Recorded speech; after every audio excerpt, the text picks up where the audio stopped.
eating grasshoppers.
I'm Julia Hamberlin, Bryant, and I'm lived here in Kelsey all of my life. I was born here 82 years ago, and my parents lived here all of their lives, Carl and Effie Hamberlin. And I've been married 65 years. My husband passed away a year ago in July. And this is my family on the wall in back of me, the pictures of them.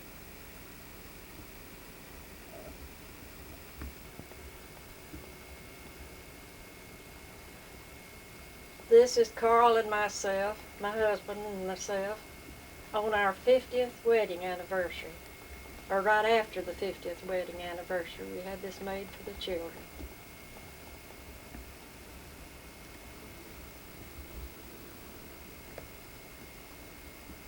This is Maston, our youngest child. He has cerebral palsy all of his life, but he lives with me now. We live alone, just the boy and I. This is number 5.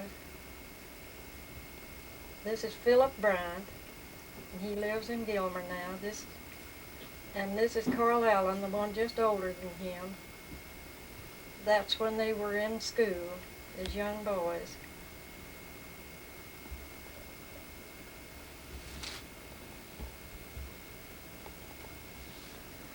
This is Carl Allen, I stop and think.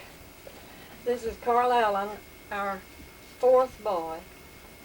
When he was in the service, he was in the Air Force. He got badly wounded, and he'll be a cripple for the rest of his life in the Vietnam War.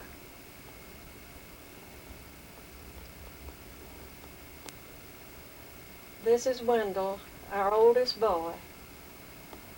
He died when he was 47 years old. He had a brain tumor that killed him.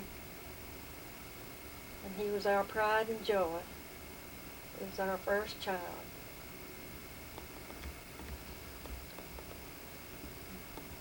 This is Philip, our fifth child, when he was in college. And he lives in Gilmer now with his family.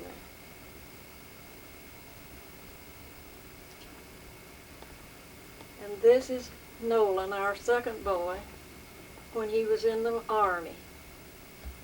That's been a long time ago.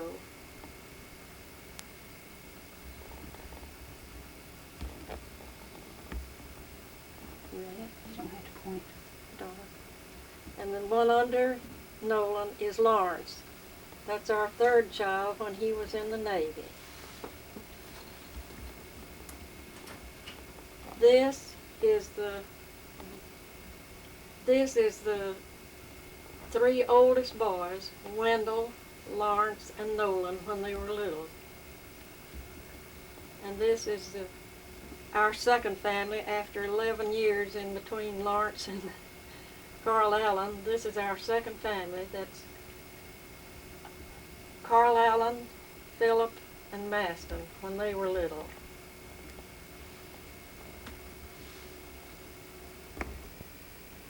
I would just like to say a few things about my children at this time. Wendell, my oldest boy, even though he's dead and gone, he was a very accomplished boy. He done a lot of seismograph work all over the country. Worked for certain companies, most all of his single life. And he lost a hand when he was 17 years old, a hand and part of his arm. But it didn't stop him from going ahead with his work. He was a very accomplished boy to our liking, of course. And we missed him very much when we lost him. Nolan, our second boy, he served a time in the service. He went overseas and was in some of the very critical places overseas when he was in service. But he is living in Dallas now. And I might add, too, just a word about Wendell's family. His son and daughter are living in California, and they were in this terrible earthquake that they just had in San Francisco, but they're both fine now, even though the girl's apartment was torn up pretty badly. And his wife that he had at that time is living down close to Austin, Texas. She remarried. Nolan is living in Dallas, Texas. He has his home there, and his wife passed away several years ago, and he lives by himself. Lawrence, our third boy, is living in Longview now, and he has 8 children. Part of them are stepchildren. He married a girl, Genevieve Green, that had 3 children already, little girls. And they had a bunch of girls then before finally their 8th child was born, and the last one, and it happened to be a son, and he's their pride and joy. He's a very talented boy, makes straight A's in school, and they're very proud of him, and he plans to go on a mission. Carl Allen, our 4th boy, lives in Chicago, Illinois. He has worked with a good company there and has had for years. He has a wife and 2 daughters, and the daughters are almost grown now. And he has been a very good boy. He was wounded very badly in the Vietnam War, and he will be a cripple, of course, for the rest of his life. But he has got a good job with the Savings and Loan Association, and it provides well for him and his family. I just told about Carl Allen, though. Philip, our 5th boy, lives in Gilmer, Texas. He has a wife, a son, and a daughter. And he is working for the housing project in Gilmer. He's worked advisor over all the workers in the 3 units in Gilmer. And Maston, our youngest son, is at home with his mother and always will be. And I'm so very thankful for him because he has been a real companion to me in my lonely days since I lost my husband.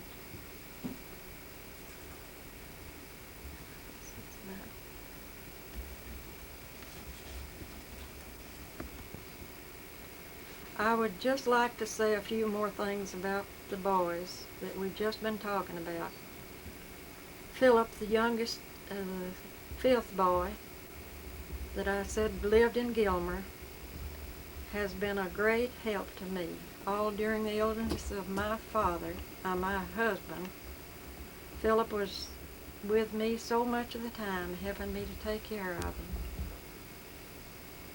And he is still a big help to me. When things go wrong, I know who I can call on. Philip is always here when I need him. He's a very pleasant person. He doesn't seem to mind doing anything, and everyone that he works for really likes him because he has such a pleasing personality.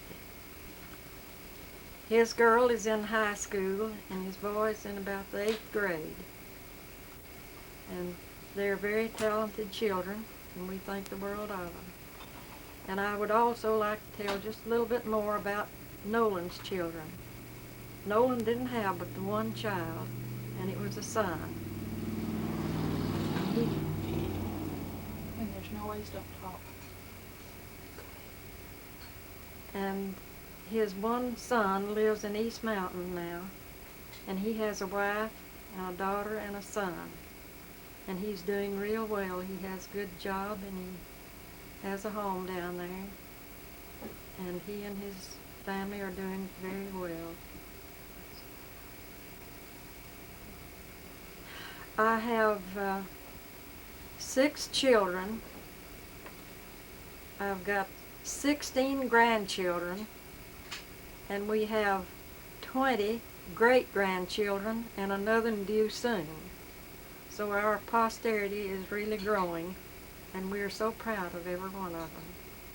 I have one granddaughter and one grandchild that are living in London, England. And we are very anxious to see them if they ever come back to this country.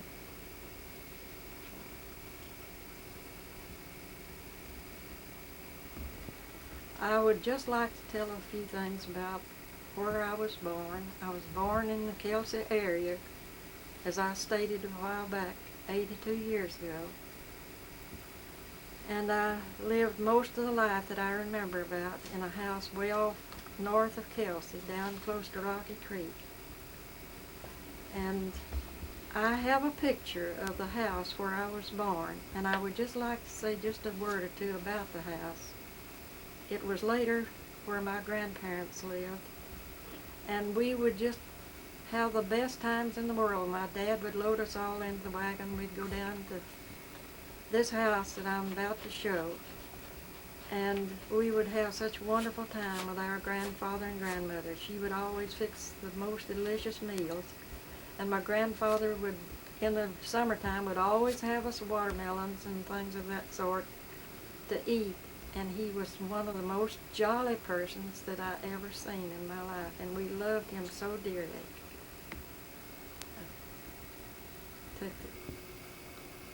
This house that I was telling you about was a beautiful place. It set back off the road a piece, and my grandfather had a beautiful fence all the way around the yard, and my grandmother had the yard full of flowers of different kinds and trees over to one side.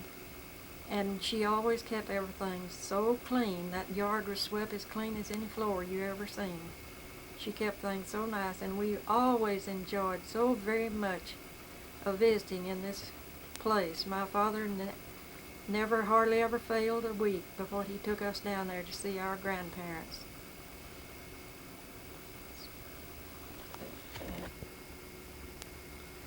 This is my grandmother, Hamberlin, on my father's side.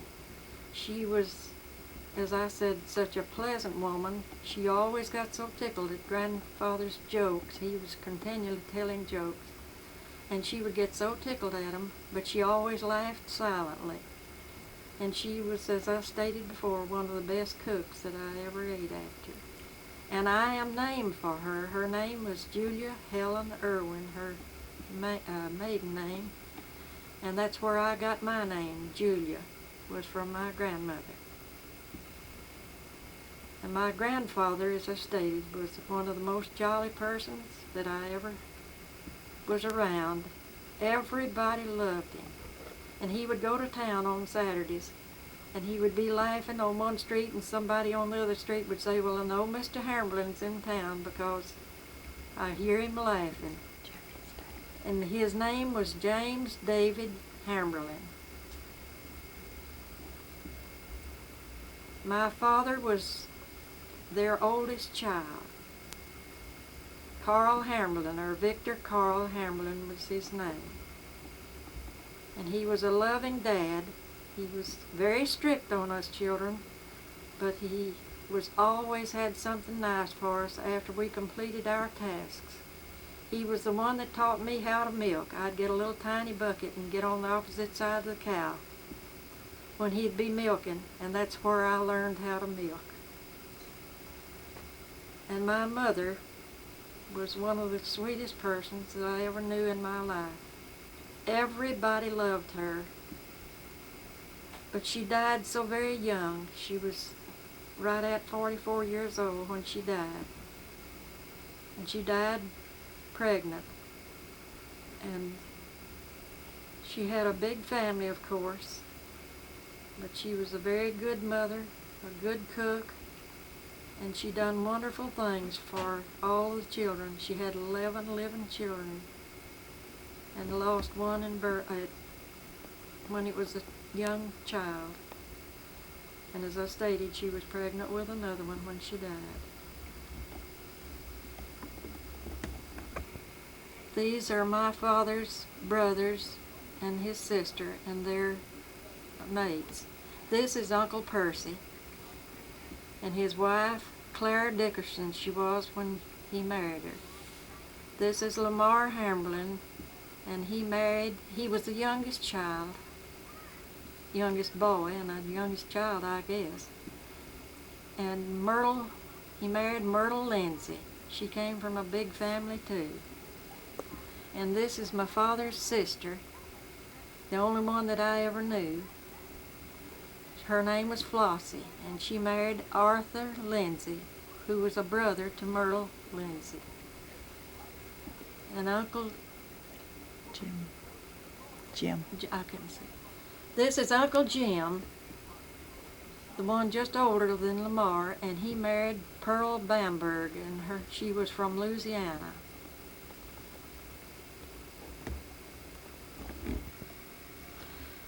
This is a picture of my family when I was a young girl, or very young girl. This is my father at that time, Angus, my brother, just younger than myself, and this is me, Julia Bryant, and that's the youngest picture that I've ever seen of myself. This is my mother, and these two girls, Vivian and Pearl Stanfield, were girls that my father and mother raised, that their mother died when they were very young, and she requested that my parents take them and raise them. And this is Alonzo, my oldest brother. This is Tracy, my second brother. And this is Moroni, the brother just older than myself. That's all I can say about them. This is another picture of my family a little later on.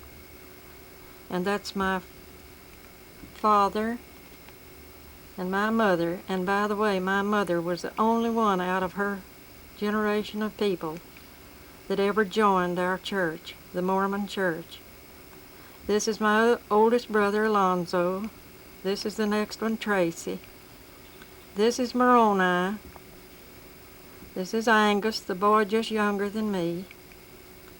This is Letha, one of my sisters that are living in Wyoming now. This is Cyril. He's a grown married man with a family now that lives in Idaho. And this is me when I was a little older.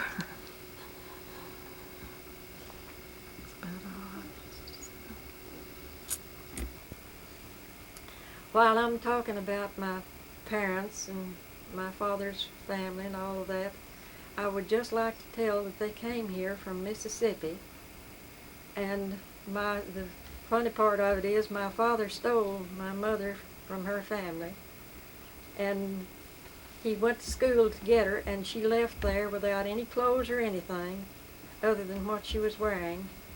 And she said that when she passed her father's house, they had to pass the house to get out of there, that she felt like she wanted to holler and tell them goodbye.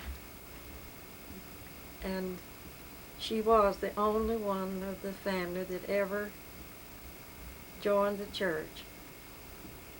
But she was a good member, and we loved her dearly. And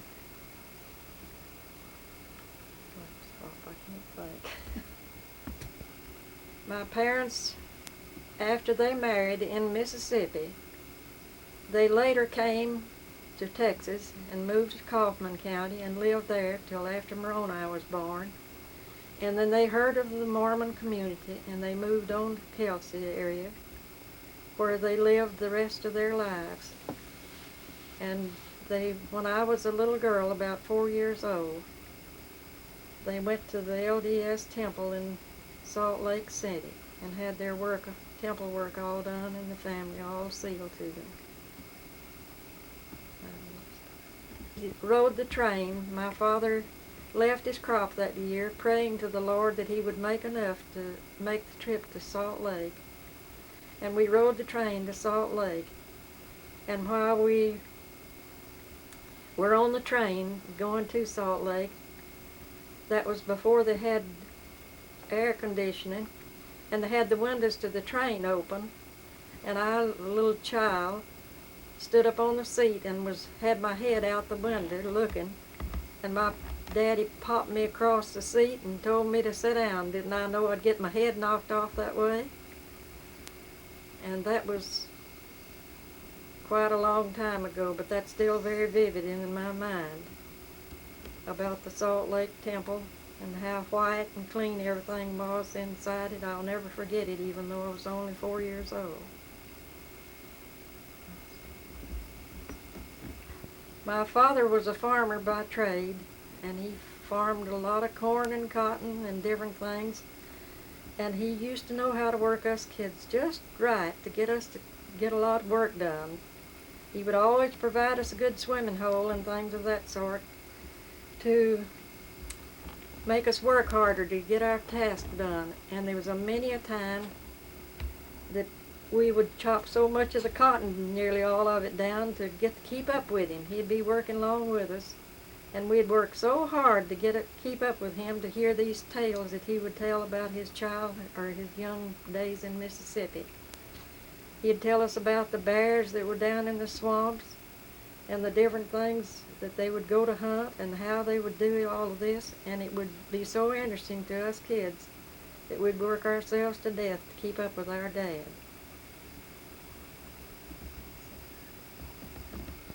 This is a picture of the group of the church members in the early days of the church, before we ever had a good church building built here. And some of the missionaries was on here, and most of the group, though, were people that lived in this area at the time. My oldest brother, Alonzo, this is him right here, that was on the group that I know of my family being on there. He was the only one. That's all I have to say. This is a picture of a group of the missionaries that used to come years ago when my father was in the branch presidency. This is a picture of my father right here.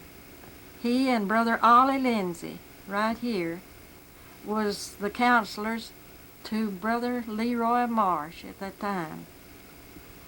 And Brother Marsh later left the church, of course, we all know that. And this was President Samuel O'Binion. He was the mission president of the whole area. And this is just a group of the elders that came in for conference. And there's been many a time that my mother took as high as 6 missionaries in her home at one time, and she cooked and fed them and gave them beds to sleep in when there would be such a large group of missionaries to come into this area. In telling the story of the missionaries and all the things that we did during that time, well, President Binion, Samuel O. Binion, and his wife was down here quite a bit, and they brought their daughter a few times with them down. And President Binion and his wife and daughter have stayed with my father and mother in their homes quite a few times while he was mission president, which was over a period of about 30 years. And I would help my mother all I could. I know I was very young at that time, but I always had to help her clean the house, take care of the children, dress the younger children, and help her with table setting and things of that in that order, while she was keeping the missionaries and taking care of our home. She had a big family, and she had them to take care of the same as the missionaries. And she always did an excellent job with all of it, with the help of all the children, of course. President Binion and his wife and family lived at Independence, Missouri, the time that I knew about them. And they would come down here from Independence, Missouri. And while they were living in that was where the mission home was in Independence. And while they had their home up there, he was mission president. Two of my husband's sisters went up there to work and help with the home and to help with the missionary work. They were Laura Bryant and Lelia Bryant at that time. Of course, Lelia has since passed away, and Laura lives in Utah at this time. She went to school after she went from Independence to Utah. She went to school and made a registered nurse. And that was her vocation from then on. She was a registered nurse in the Salt Lake Hospital and other hospitals about the country. She was also the head nurse out at a big factory where her husband worked. There were also other local girls from here that used to go up and work at the mission home while President Binion was the mission president. And among these were Geneva Lindsay. And I can't remember some of the other girls, but there were more than that used to work at the mission home with President Binion. He was like a father to all of us when he'd come down and visit with us. Binion was a very jolly fellow. He always had time for anybody that wanted to speak to him or say anything to him, and he would joke.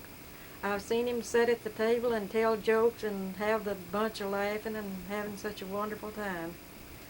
And I remember one time over at my husband's father's house, he was sitting at the dinner table, and as he was eating, he could smack louder than anybody I ever heard. But he was a very jolly fellow and well loved by everybody. And he would sit at that table and he would smack like everything. I guess everything tasted good to him. I don't know what else.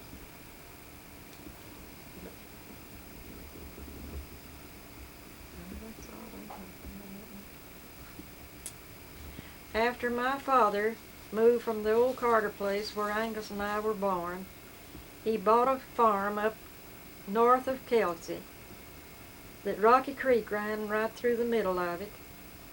And the house was on the south side, and the big lot of the farm was on the north side of the creek. We spent many years. There was 72 acres of the farm when he bought it and the house. And we worked hard on this farm all of our lives, and I lived there until I was married. But later the house, after my mother died, my father was still living there. A tornado tore the house up, and he had to move to another place. Merle and I helped him build a house and up on the road then, and that's where he lived until he went to Glenwood to live with my sister, Zela. After my father's house was blown away, and the children would go back down in there to visit the place, the old home place we always called it. Well, there was a pear tree out south of the house, My father had an orchard out there with most every kind of fruit in it. And there was one particular pear tree that survived all of these years. And that's been 60 or 70 years ago, I guess, or right at it. And that pear tree, the last time I saw it, was still bearing pears.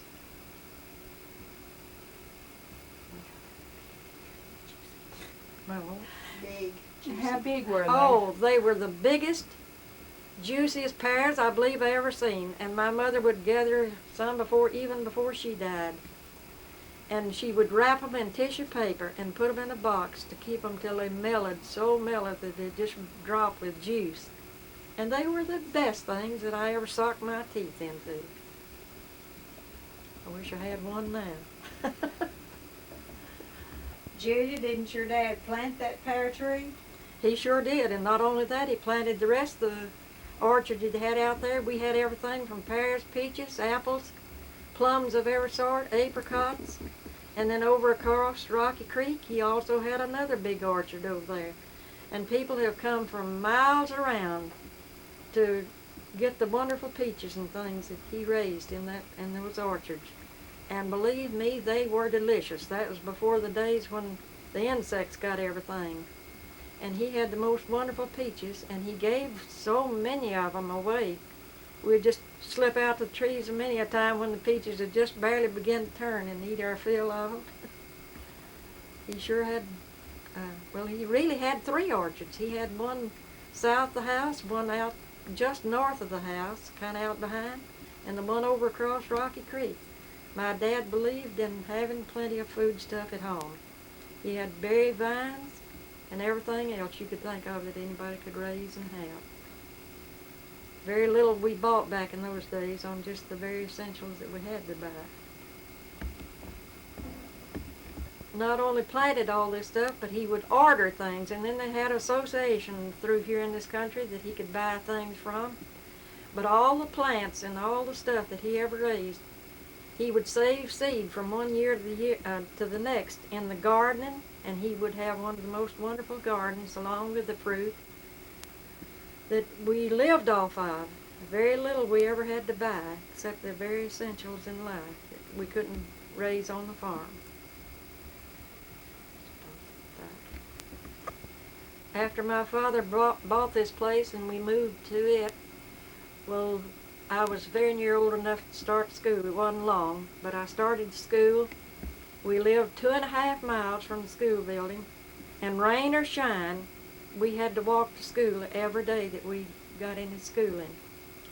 And there was one time I remember that we started up the old long lane going out from my father's place to the road, and it was pouring down rain, and we got about a half a mile from home, and he come a-running up that lane and hollered and says, "Come back, kids, it's just raining too hard to make you sick."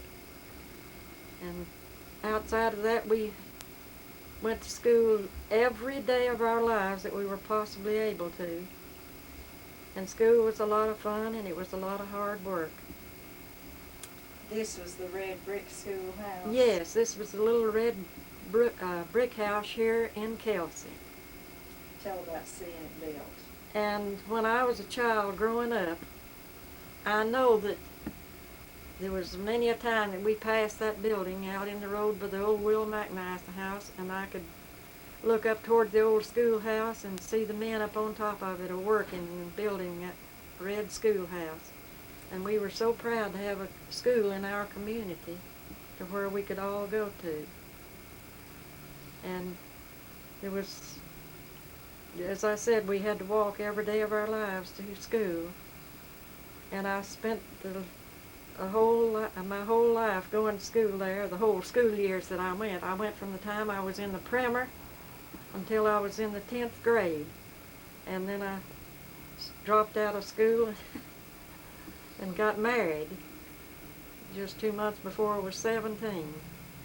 And I'm going to stop now. And tell about the missionary teachers. We had missionary teachers most of the time when the school first was organized here in our colony. And missionaries from Utah and around came down in this part of the country to teach the classes. And I had several missionaries for teachers, as well as a few of the local teachers later on when they started hiring the local teachers. But most of my teachers were missionaries from Utah. And we had some wonderful teachers. Elder Hanson, Elder Doan, and I took music under, and there was another missionary, Elder Cottam, and then I took music under one of the missionaries by the name of Sister Walentine. And Sister Birch was with her at that time, and they were teachers too, but I did take music under Sister Walentine. She was a small woman, but she was full of life and vitality. I have a few pictures I would like to show at this time. This is the little red brick schoolhouse where I went to school every day that I went to school in my life. And it had 4 schoolrooms and an office. And I went to school in every room of this school building. And I was also called to the office a few times too. And these are a few of our school pictures that was taken before we were ever married. That's when we were younger. And on this picture, this is my husband right here, Carl Bryant. And that was when he was just a boy. And then the next one.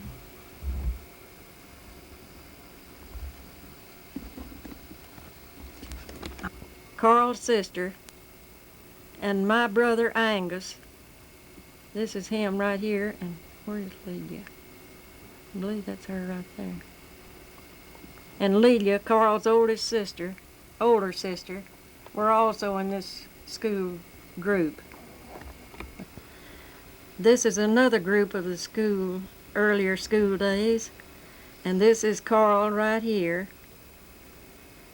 And up here above him is his sister Early, his older sister Early.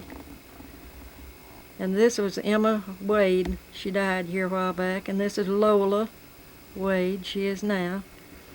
Addie Mae Alt, Heber Jones, R.B. Laster, Johnny Futrell, and as I said, my husband Carl Bryant, and a few others that are dead and gone now.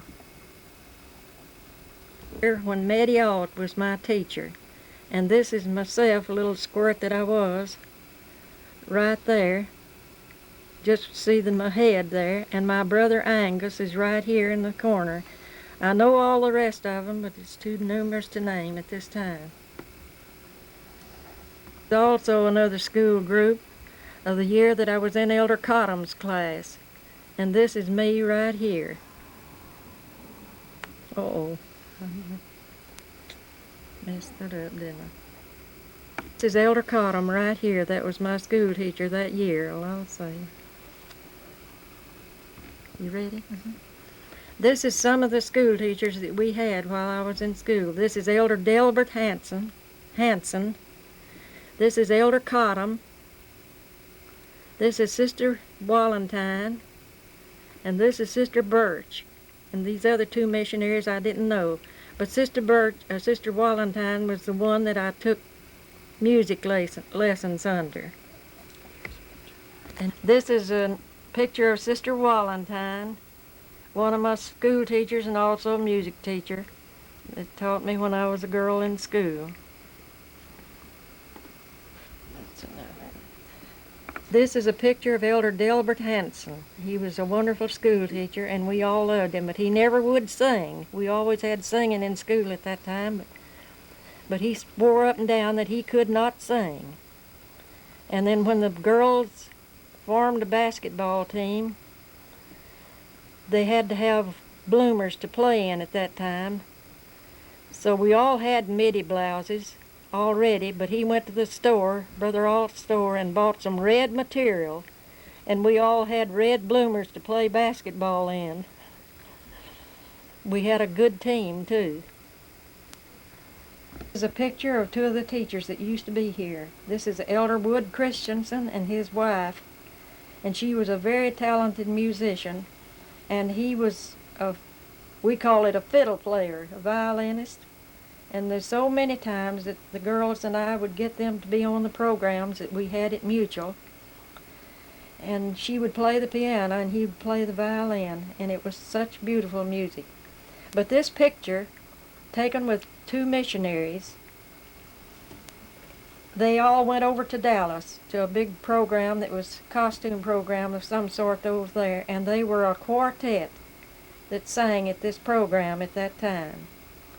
They were wonderful teachers, and we all loved them and hated to see them leave.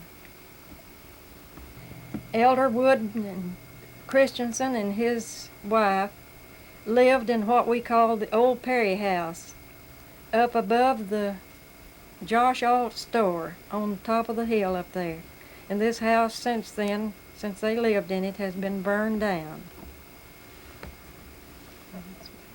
Taught us home economics for a while in school, and that's where I learned to bake and cook a lot of the things that I still cook. Elder Wood Christensen, later their names was changed to Chris Jansen, was a brother and an older brother to Elder L. Ray Christensen, Chris Jansen. And they both were teachers here at the Kelsey School in their time. Elder L. Ray Christensen and his wife and little daughter lived here for a while he taught school. And he was a brother to Wood Christensen, Chris Jansen. It's hard to me. Yeah, I bet you got it on. It's on. Turn it off till she gets ready because you're wasting it. So just start at the, Well, I just wanted you to look it over. Programs, lunches. Now you think of anything else that you want to tell about, or friends, your favorite? Well, I've told you that. Okay. You know, it was me and Lola and Emma and Addie Mae and all of us. We chased around together all Okay, day. we put something I else on didn't there, hear too. it. Now that's school. Tell me.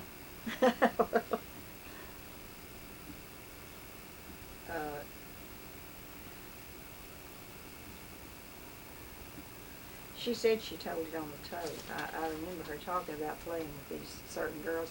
Well, it was a picture. You No, showed me it's a the picture. I haven't said anything Yeah. about the girls on, other than just when I named them off there. You know, when I said Emma and Lola and Addie Mae and others. Well, what'd y'all do? Did you play Well, we ball, run too? together. Oh yes, we played basketball and everything together. I was on the team. What'd you say? What'd you and the girls do? Well, just played together and kind of chummed around together long as we was in school, young girls. But law, after we got we thought was grown, and started going with boys and everything, why, foot of mine, we'd run everywhere together. We'd go off wagon loads. Then you're supposed to ask her what they didn't do. But I want to tell that on tape. Well, she's telling it on tape, whether she knows it or not. What? My, Come on, let's hear it. all right, well, now you throw me off. Anyhow, we just chummed around together when we was girls, you know, like that. And then when we started going to boys by foot, we'd gang up together and get our wagon and team and go off to dances. And on Sunday evenings, we'd walk for miles and miles just seeing the country around, all of the whole gang together. We wasn't ever separated or apart or anything. We just went around together all the time. Now, that wasn't particularly anything Well, to how do far with did you school. go besides Kelsey? Why, we've gone down that railroad track and up across the country and back down through Summerfield and just all around down through the bottoms and things. You see, then we'd have meetings when they'd get out, you know, at 12 o'clock, and then we'd have 2 o'clock meetings, and then that night we'd have mutual. And at these, we'd always gang up and be together, you know, in between times. Their fun was being together. We were just together constantly, there's a bunch of us. Did you go on over to somebody else's house, over at Enoch or somewhere? No, we wasn't stopping at houses in particular. Now, there was one house we did go to here in Kelsey a lot on Sunday afternoons. I will not tell this. You know, the McCullers that lived down there, or whatever their names were. Behind Bob and Joseph's. Yeah. that house they had down there, we'd congregate down there on Sunday evenings and have a dance sometime. And I mean, we'd dance too. It wasn't just going down there for companionship or anything. We was really putting on the dances down there. I don't know how in the world that man and woman put up with us. It's a wonder they hadn't run us off, but instead of that, they allowed us to turn on. We had Victrolas then and things, you know, their music. Danced the whole evening away. You got that thing running, you better cut it off. No, let's hear it. Tell me some more. Well, I don't know what to tell about that. Oh, you want to get back to the school stuff? She said my favorite subject, as I told you, it should have been recess, I guess, but instead of that, I had to work a little bit in school.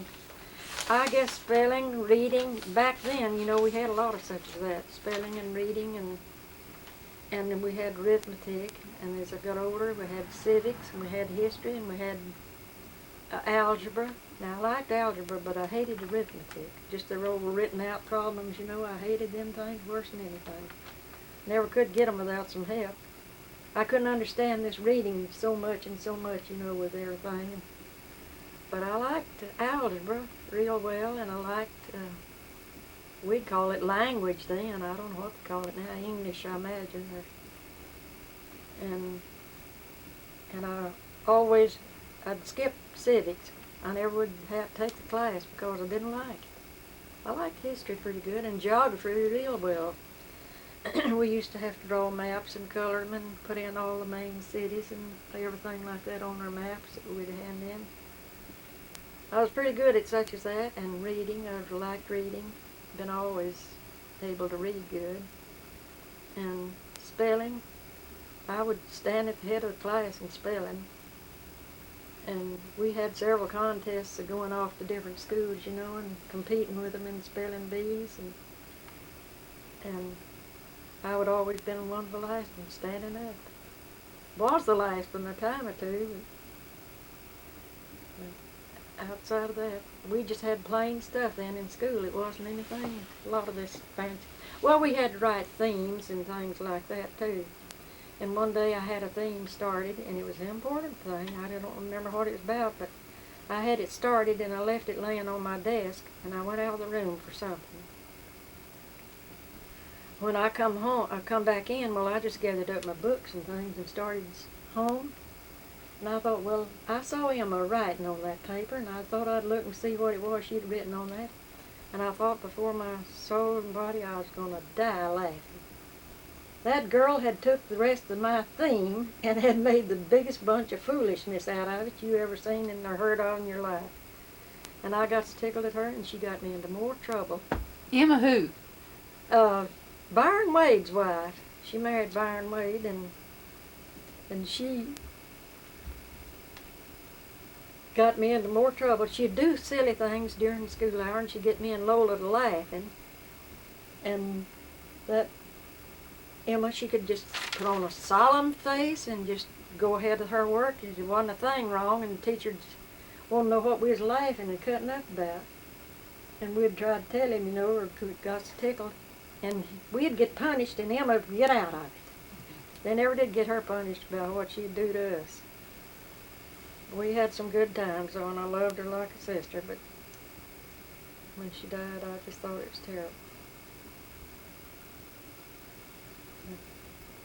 So now then, what's some more of it? Well, tell me what kind of award you got for winning the spelling bee. I don't know that we got anything on just a good name. I don't remember whether there was any awards given out or not. It was just a competition, you know. Now that was my likes and dislikes. And, well, I had several boyfriends when I was going to school. I had one by the name of Delbert Ray. I don't know whether you remember whether that was before your time or not. Is that Miss Annie's son? I don't remember. No, it was a different bunch. They lived down there in the old Paul Smith house. And, oh, he got sweet on me for a while. He would bring me an apple, or he'd bring me some candy, or he'd bring me different things to school, you know. But I don't know what ever happened to Delbert. I sure did like him. He wasn't one of my dislikes, I'll tell you that. the programs that we had, well, I was in everything nearly they'd have in school. I fooled them up. I made them think I was a good actress anyhow. And every time they'd put on a play or anything down here at school, I was always in it. They'd give me a part of a little Swedish girl in one play, and I had to learn to talk that Swedish language. And you talk about learning something when one of the missionaries, Elder, I think it was Elder Christiansen that was in charge of that. And he told me, give me a piece of paper with that language on it, you know. He says, read this to me. And I'd read it, you know, just fast as I could in English. He says, whoa, here, hold up and read, start back over and says, read it like it's written. You know, that kind of dialect or whatever it was anyhow. But I had to learn that before that play come off. Well, do a little of it for us. But I don't know whether I could now or not. But it had, you know, it's an accent of some kind to it, and I don't know.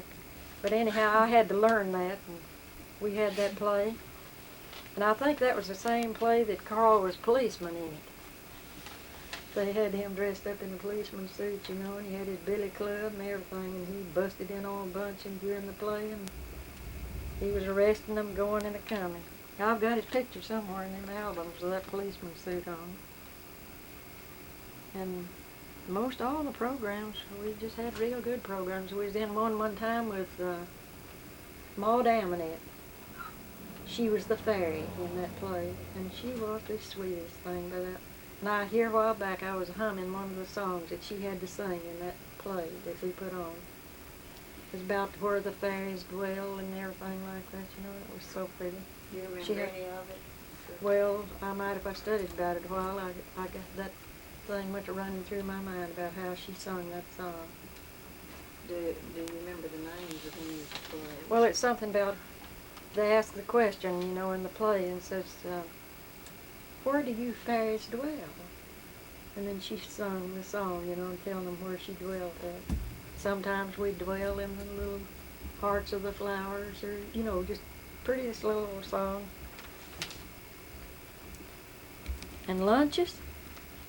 Boy, you want me to tell you about the lunches we had? We fixed us up biscuit and butter and syrup, or biscuit and sugar and things like that, and put it in sacks or in little old buckets or something and take it to school. Now then, we didn't have sandwiches and big things like they have now in school. We had, well, I ain't gonna tell about that, and I got Lonzo so I better keep it to myself. Can't I we guess. hear it? No, I'm afraid he wouldn't do to put on tape. Oh, he got so mad at me he wanted to whip me that day because I told him what we had for dinner. But we never did starve. We had plenty to eat, believe me. I remember one day when poor little old Cornelia Shirley, she come up there and she had her biscuits and stuff in her basket and in her sack, and she started to pick it out, and she dropped one of the biscuits and it flew open and went rolling. And it was biscuit and gravy, and it already embarrassed the poor little old girls to death. We usually had pretty good stuff, you know. We'd have eggs sometimes a sausage or something if it was in meat season and things of that sort. But we never did have anything too fancy, and when we got home from school, a lot of evenings we'd be starved to death, and Mama'd have a big stove of potatoes baked or something, you know, when to grab us a potato and eat it till she got supper ready. But it all tasted good then, and we didn't know the difference. Everybody was living alike, and it was all good stuff. It was healthy stuff. We're still living, most of us. Recesses, that's my favorite time. We'd all get out and we'd go down, the girls, and rake us off a pretty place, you know, and Speak louder. oh, you told me you had that turned off. No, I didn't. Now speak louder.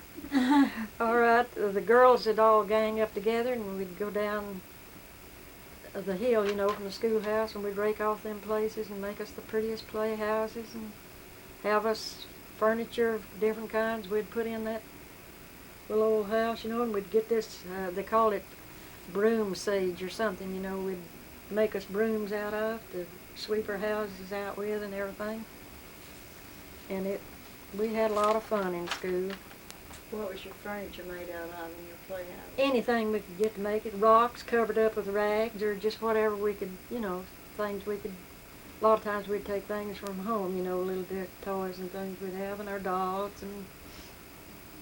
and we had good times, all right. And as far as sports is concerned, I like to play any kind of sports and like to watch the sports. The boys would play basketball. That was the main game then that we had. And we watched them little boys play. They'd have meets, they'd contests or whatever you call it. County meets. And then we played basketball was our main thing in school then. The girls, they had their teams. And we sure did like to play basketball. We played, I don't know how many match games, down around over the country with girls. And I was always on the team. Do you remember what schools you played? No, I really don't. I know we went off several times to different places, and one day we was going off, and they didn't get the word over to Virgie Bender. She played Virgie Chivler, she was at that time, and they didn't get the word to her, and they sent me on ahead for some reason to go up to her house. They lived back up in here somewhere, in one of them houses, that was way back kind of in the woods. And I know Sister Chivler had the prettiest chocolate cake baked when I went in. And I thought to myself, ooh, how I'd like to have a piece of that chocolate cake. And Virgie was getting her things together right quick so we could go play ball. And when she started out, her mother cut her off a slice of cake and put it on a napkin or something and told her to eat that, because she was going off before lunchtime. And Virgie got out a few steps in the house and slammed that piece of cake down on the ground. Said she didn't want that thing, and I thought to myself, ooh, how'd I like to have that piece of cake. But we had a lot of fun anyhow, going off to different places.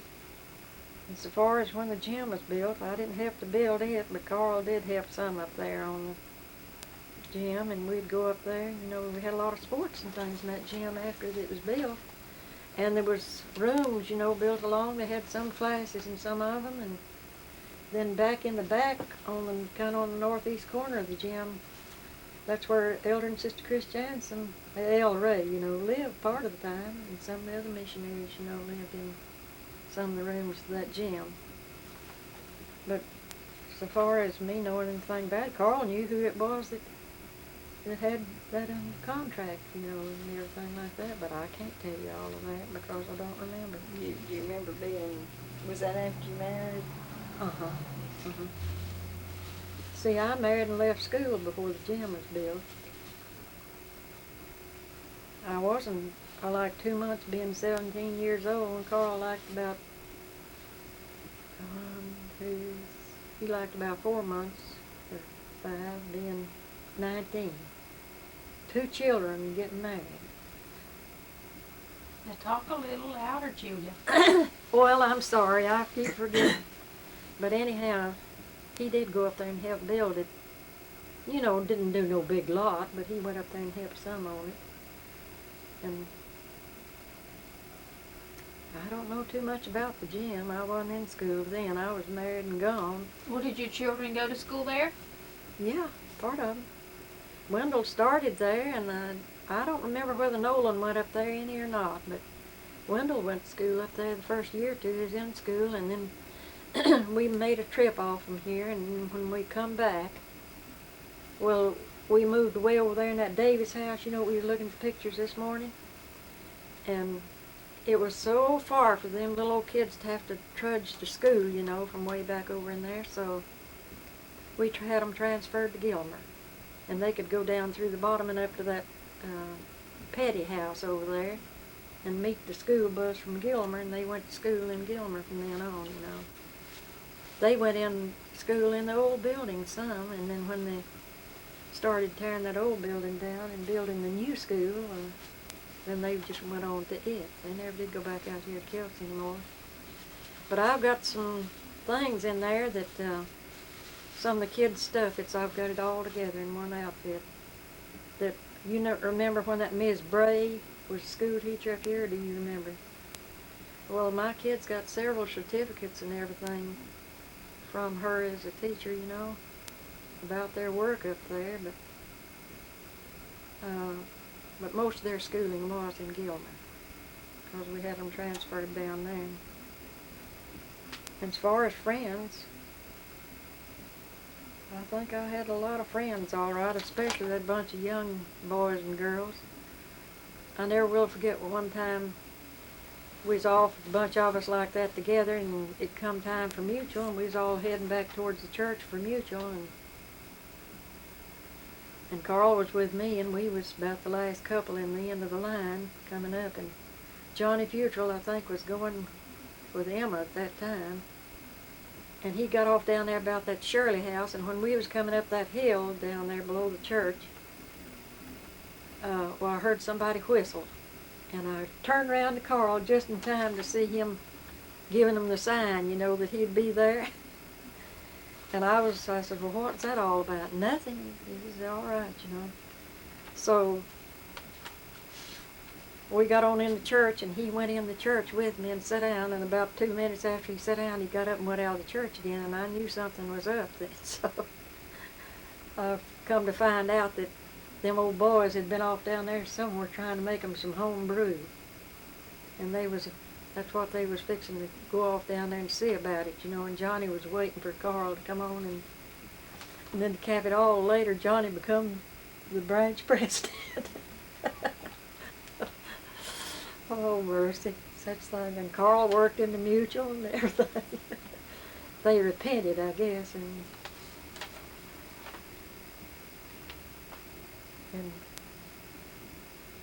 parties in the community. Well, we had plenty of them. I told Fayreen about one of my embarrassing moments. It was one night we had a big party up at Emma Dixon's house. And they lived in a little house right up there above where, I don't know who's living, about Marshall Mask, Ballard, up in there somewhere. And that Emma done something that night. We had benches sitting around the room, you know. We had quilts on it, and we was sitting on them. And that darn Emma, as usual, got me tickled about something, and you know what happened. I wet that thing, and I told Fayreen, I said, we took our coats off. It was in the cold weather. And I said, when they got up and got ready to leave, I wouldn't get up, you know. And I told somebody to hand me my coat. And I mean, I had a boyfriend at that time, too. And I told them to hand me my coat, and I put that coat on, and when I got up, of course, they couldn't see where damping my clothes behind. And she just died laughing about that every time she'd get a chance. She'd laugh about me getting into that. She got me into more trouble than any one human. Done it jokingly, you know, and never was mad or anything. Just, she thought it was fun to get us into trouble, and then we'd have to take the blame for it, and she'd go away innocent as everything. But it was parties we had all the time. The first time Carl ever went home with me, I met him well, I know we grew up in the community together, but to really know him, it was in the church up there one day with a bunch of youngsters upstairs in one of the rooms. And of course he was up there in the bunch, and I kind of noticed him then, you know, and all. So one night after that, Cornelia over at Jones's, they was having a big party of some kind over there, and we was all sitting around. And after a while, he come over and sat down by me, and lo, I hadn't even thought of such thing as going to him then. But he asked me, fidgeting around, if he could take me home that night.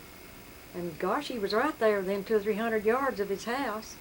And he went clear across Kelsey up miles up there to go take me home. So I figured he must have been pretty serious from the start.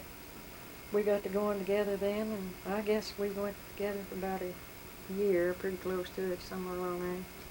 Then he popped the question. And I was one of them kind of like, who was that talking here a while back about the other day at that funeral when they was talking about Larry Craig, when I insisted on him asking my daddy for my hand, you know. And he didn't much want to. It's kind of embarrassing to him. But anyhow, we set a date for him to come up there. And when he got there that night, well, he says, well, get your dad in here. So I went out and told Papa, come on in. And when he come in, well, Carl was sitting at the little old, we called them center tables, you know. I had my rouge sitting there on it. And he took that rouge into his hand and he turned that thing over so many times it broke my rouge all to pieces. While he was trying to ask Papa for my hand. And I remember him finally, he says, well, Brother Hamberlin, you know why I'm up here. Says, I come to ask you for Julia's hand in marriage. Papa says, well, says she's almost of marriageable age. Says, I guess it'll be all right. And then he said, well, I want Sister Hamberlin in here, I want her consent too. So I went out and told Mama to come on in, that Carl wanted to ask her. And she come in and she says, well, Carl, I guess I'll give my consent, but says I don't have a daughter to give away. You know, he was wanting them to give it to her. But anyhow, they did give their consent, and we was married the first day of May, 1924. And we had, it was about a year and a half, and we had a baby. That was Wendell. Oh, we thought that was the grandest thing in this world. Of course, I had my first 3 children at home. I had the doctor out there, you know. Well, I had a doctor with the first, an old Dr. Ellis. And, oh, I had a kind of a time with Wendell. And I took sick one Sunday morning earlier, and it was about 1 o'clock on Sunday night before he was ever born. Anyhow, we thought that baby was the grandest thing it ever was, and we thought that much of him.